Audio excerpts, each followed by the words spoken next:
Legal fight is heating up in Albert Lea after a state-licensed retail cannabis shop was denied registration by the city. Now the business is taking legal action. New tonight at 10, KTTC's Ryder Blair is live in the studio after talking with the city attorney and the business owner. Ryder, where does this conflict begin?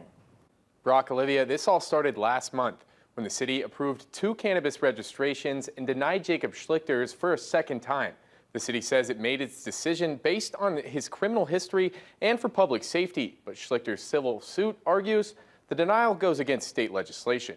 This certainly isn't an ideal situation to be in. If Jacob Schlichter's civil suit against Albert Lea weighs in his favor, the courts would require the city to issue him a cannabis retail registration. Hopefully when this is all over, I'll be able to walk away with my registration, start my business, create some local jobs, and move on with my life. According to Minnesota statute, a local unit of government may not prohibit the establishment or operation of a cannabis business license, unless the business poses an immediate threat to the health or safety of the public. To save taxpayer money, the city hired outside counsel, with costs covered by the League of Minnesota Cities. City Attorney Joe Holstead isn't handling the case, but says the council's decision was legal. We do believe that we were firmly within our rights to make decisions based on the obligation of the city to protect the public health and safety of the citizens of Albert Lea. In 2017, Schlichter was convicted of a misdemeanor involving consensual sex with a minor, which is why Holstead gave the council the green light to deny his registration for a second time after conferring with the Office of Cannabis Management. And they confirmed for us that we had broad discretion,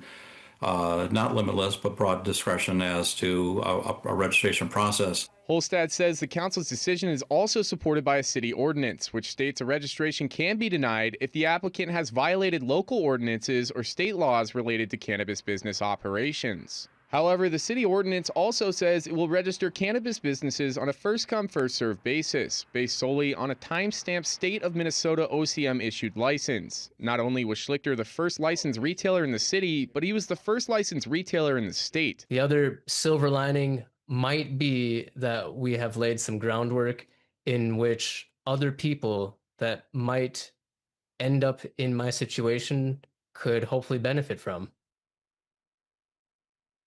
If an agreement between the two parties cannot be reached by an estimated date of December 15th, a jury trial has been requested by Schlichter's attorney and is proposed for February 16th.